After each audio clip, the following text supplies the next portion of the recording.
Hello students, आज हम बात करने वाले हैं लास्ट टॉपिक की। लास्ट टॉपिक क्या है जो कि इंपॉर्टेंट भी बहुत है।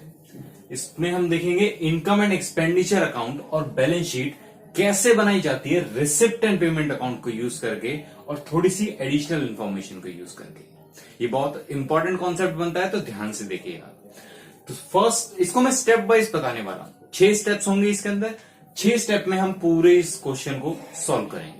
हम क्या करेंगे, पहले इसको समझ लेंगे और उसके बाद कुछ इसके क्वेश्चंस भी करेंगे। तो स्टार्ट करते हैं पहले स्टेप से। कैसे बनाएंगे हम income and expenditure account, receipt and payment account और कुछ एडिशनल इंफॉर्मेशन को यूज करके। तो पहला स्टेप है कैलकुलेट ओपनिंग कैपिटल फंड। हर बार कैलकुलेट नहीं करना है इसको हमें, ये तभी कैलकुलेट करना है जब ना दिया हो। अगर दे रखा है तो कैलकुलेट करने की जरूरत नहीं है ना, लेकिन अगर ना दिया हो क्या कैपिटल फंड, तो हमें ओपनिंग कैपिटल फंड को निकालना पड़ेगा। वो कैसे निकालेंगे, किसकी मदद से निकाल सकते हैं, मैंने पहले भी एक बार बता चुका हूं। ओपनिंग बैलेंस शीट बनती है इस केस में। तो हम किसकी मदद से बनाएंगे, bye preparing opening balance sheet. Opening balance sheet बना लेंगे। अब ओपनिंग बैलेंस शीट जैसे हम बनाएंगे, अब उसमें हमें देखना होगा कि क्या क्या लिखना है और कहां से क्या चीज लिखनी है, क्योंकि बैलेंस शीट में क्या होती है, असेट्स होती हैं और लायबिलिटीज होती हैं। अब ओपनिंग बैलेंस शीट के लिए हमें असेट्स भी चाहिए और लायबिलिटीज भी चाहिए, और एक इंपॉर्टेंट असेट होती है कैश, या कह सकते हो बैंक। ये कहां से लेना है, ये देखो। ओपनिंग कैश और बैंक बैलेंस जो भी हमें लेना होगा वो कहां से लेंगे, from receipt and payment account. Receipt and payment account में जो भी ओपनिंग कैश और बैंक बैलेंस दिया होगा, इसमें क्लोजिंग का भी बैलेंस होगा, लेकिन हमें कौन सा लेना है, ओपनिंग कैश और बैंक का बैलेंस लेना है। कहां से लेना है, रिसिप्ट एंड पेमेंट अकाउंट। हो गया ये। अब इसके बाद और भी कई सारी असेट्स और लायबिलिटीज बचती हैं, लेकिन रिसिप्ट एंड पेमेंट अकाउंट में और ज्यादा असेट्स लायबिलिटीज होती नहीं है, लेकिन अगर कुछ है भी तो उसको हमें वहां से नहीं लेना है। कहां से लेना है, एडिशनल इंफॉर्मेशन से लेना है, क्योंकि इसी एडिशनल इंफॉर्मेशन के कारण तो हमें बैलेंस शीट बनानी पड़ रही है ओपनिंग वाली, है ना। तो क्या करेंगे, एडिशनल इंफॉर्मेशन को यूज करके हम क्या लेंगे, असेट्स एंड लायबिलिटीज। जहां एडिशनल इंफॉर्मेशन में जितनी भी असेट्स और लायबिलिटीज के रिगार्डिंग चीजें दी होंगी उसको हम रिकॉर्ड कर लेंगे अपनी ओपनिंग बैलेंस शीट में। क्लियर है ये बात। तो इससे क्या हुआ, कैश भी आ गया, बैंक भी आ गया, और जो असेट्स और लायबिलिटीज बाकी एडिशनल इंफॉर्मेशन में है वो भी आ गई। तो बैलेंस शीट हमारी तैयार हो गई पूरी तरीके से।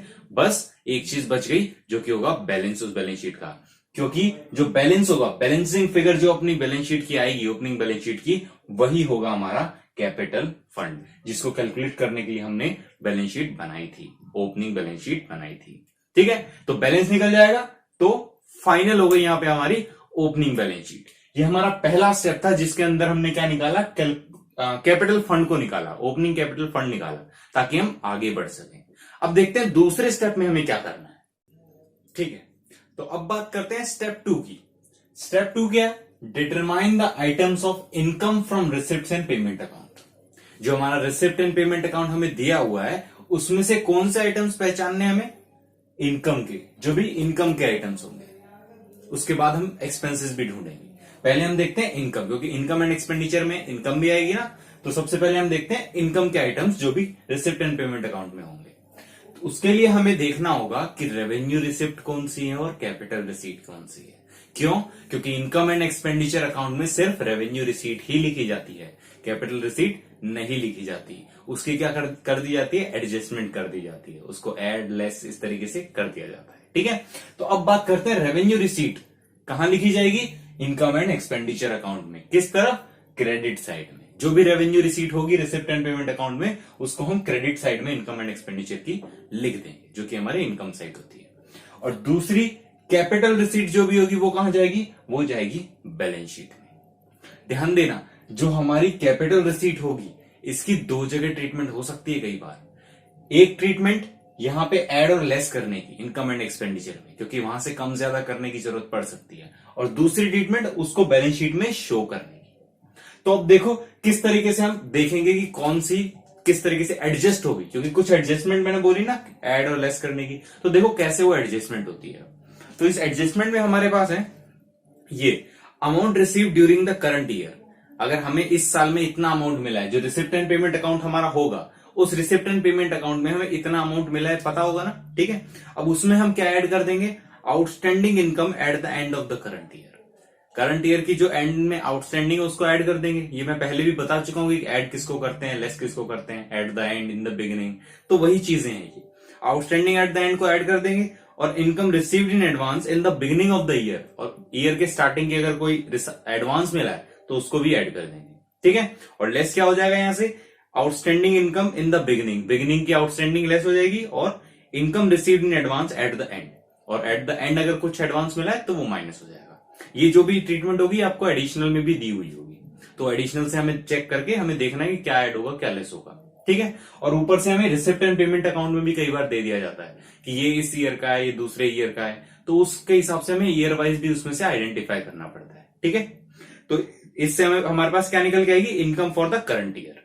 तो हमने क्या किया, ओपनिंग जो रिसिप्ट एंड पेमेंट अकाउंट था उसमें से अमाउंट लिया, आउटस्टैंडिंग और एडवांस की जितनी भी एड और लेस की ट्रीटमेंट सारी करी, तो हमारे पास क्या आ गया, इस ईयर के लिए जो इनकम थी उस पर्टिकुलर रिसिप्ट से, तो उसको हम डायरेक्ट ट्रांसफर कर देंगे इनकम एंड एक्सपेंडिचर की क्रेडिट साइड। क्लियर है ये। और जो आउटस्टैंडिंग और एडवांस के जो अमाउंट आएंगे उनको एज एन अकाउंट पहले ट्रांसफर कर दिया जाएगा और फिर कहां डाला जाएगा, बैलेंस शीट में, क्योंकि असेट भी बन जाती है हमारी और कुछ लायबिलिटीज भी बन जाती है। तो उस आउटस्टैंडिंग और एडवांस को किस तरफ लिखना है वो भी हमें ध्यान देना पड़ेगा यहाँ पे बैलेंस शीट में, वो हमारी असेट है या लायबिलिटी। क्लियर है। तो ये था हमारा सेकेंड स्टेप। अब बात करते हैं थर्ड स्टेप क्या है हमारा। स्टेप 2 था हमारा इनकम के लिए। अब बात करेंगे हम स्टेप 3 की, जो की है एक्सपेंसेस के लिए। एक्सपेंसेस डिटरमाइन करेंगे हम कहां से, रिसिप्ट्स एंड पेमेंट अकाउंट से। ठीक उसी तरीके से वापस काम करना है हमें, रेवेन्यू पेमेंट्स और कैपिटल पेमेंट्स को आइडेंटिफाई करना है, क्योंकि रेवेन्यू पेमेंट्स कहां जाएंगी, इनकम एंड एक्सपेंडिचर की डेबिट साइड में जाएंगी, क्योंकि डेबिट साइड एक्सपेंस साइड होती है, और इनकम एंड एक्सपेंडिचर सिर्फ रेवेन्यू आइटम्स को ही रिकॉर्ड करता है, कैपिटल को नहीं करता। तो इसीलिए जो भी रेवेन्यू पेमेंट्स होगी इनकम एंड एक्सपेंडिचर में जाएंगी, और कैपिटल पेमेंट्स की वहां पे एडजस्टमेंट हो जाएगी, उसको हटा दिया जाएगा, ठीक है, उस तरीके से। और कैपिटल पेमेंट्स कहां जाएगी, बैलेंस शीट में भी जाएंगी, बैलेंस शीट में उनका बैलेंस शो कर दिया जाता है लास्ट में, ठीक है। तो इसी तरीके से इसकी भी ट्रीटमेंट होगी। ये दोनों लगभग सेम सेम से भी, और इनके लिए फॉर्मेट भी ठीक उसी तरीके से यूज होगा, यही फॉर्मेट यूज होगा फिर से, क्योंकि जैसे ही हमने इनकम में देखा था वैसे एक्सपेंसेस में भी हमें आउटस्टैंडिंग की, एडवांस की, ये सारी जो ट्रीटमेंट है वो सारी करनी होगी। क्लियर है ये बात। अब बात करते हैं स्टेप 4 की, ठीक है। तो फोर्थ स्टेप क्या कहता है हमारा, फोर्थ स्टेप कहता है कि जो रिसिप्ट एंड पेमेंट में नहीं है वो भी तो लिखना है, क्योंकि अब तक हम क्या कह रहे थे, रिसिप्ट एंड पेमेंट से उठा लिया, जितना भी उठाना था सब कुछ कर लिया, इनकम उठा लिया, एक्सपेंसेस उठा लिए, है ना।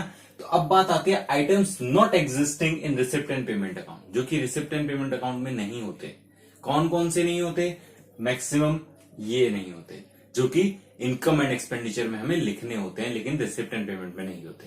तो देखो क्या क्या होते हैं। सबसे पहले depreciation, depreciation receipt and payment में नहीं होता, क्योंकि कैश का ट्रांजेक्शन नहीं है, इसलिए। तो डेप्रिसिएशन को हमें इनकम एंड एक्सपेंडिचर में तो दिखाना है, क्योंकि एक एक्सपेंस तो हो रहा है हमारा, तो उसको कहां दिखाएंगे हम, debit side of income and expenditure account, क्योंकि एक्सपेंस है, ठीक है।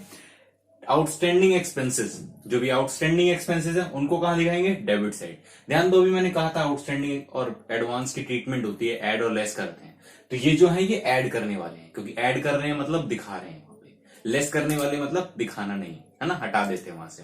तो ये ऐड करने वाले हैं, आउटस्टैंडिंग एक्सपेंसेस जो ऐड होते हैं ना वही वाले दिखाएंगे कहां, डेबिट साइड में, जो ऐड हो जाते हैं डेबिट साइड। और एक्रूड एंड आउटस्टैंडिंग इनकम्स है तो वो क्रेडिट साइड में ऐड हो जाती है, ठीक है।